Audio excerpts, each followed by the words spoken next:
Méditation du 28 mai. Cela marche des deux côtés. C'est du jugement dont vous jugez qu'on vous jugera, de la mesure dont vous mesurez qu'on vous mesurera. Matthieu 7, le verset 2. Saül comprit que son fils lui était préféré, tant par le peuple que par l'Éternel. La leçon infligée à son étourderie et à son entêtement lui donna le pressentiment que ses imprécations retomberaient sur sa propre tête. Il cessa de faire la guerre aux Philistins et sombre et irascible, il retourna dans sa maison. Les personnes les plus portées à se justifier de leurs fautes sont aussi les plus sévères vis-à-vis des autres. Comme Saül, bien des gens s'attirent le déplaisir de Dieu pour ne vouloir être ni conseillés ni réprimandés. Ils ont beau voir que le Seigneur n'est pas avec eux, ils se refusent à rechercher la cause du mal en eux-mêmes.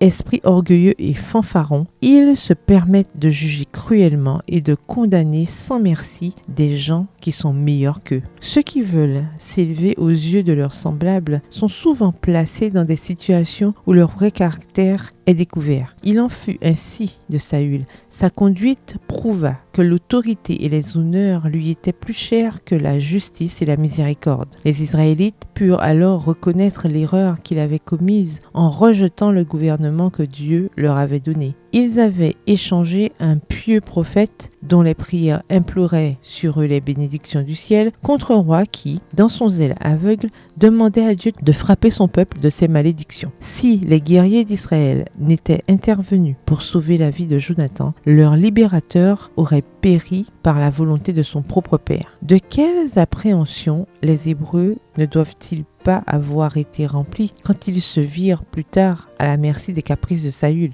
Et combien amer dut être le souvenir de l'avoir porté sur le trône par leur propre clameur. Dieu supporte longuement l'égarement des hommes et donne à chacun l'occasion de reconnaître et d'abandonner ses péchés. Ceux qui ne tiennent pas compte de sa volonté et méprisent ses avertissements peuvent prospérer pendant un temps, mais le jour vient sûrement où Dieu rendra leur folie manifeste aux yeux de tous. Citation tirée du livre, texte tiré du livre Patriarches et prophètes, au chapitre 60 à la page 608. Bonne soirée, que l'Éternel vous bénisse.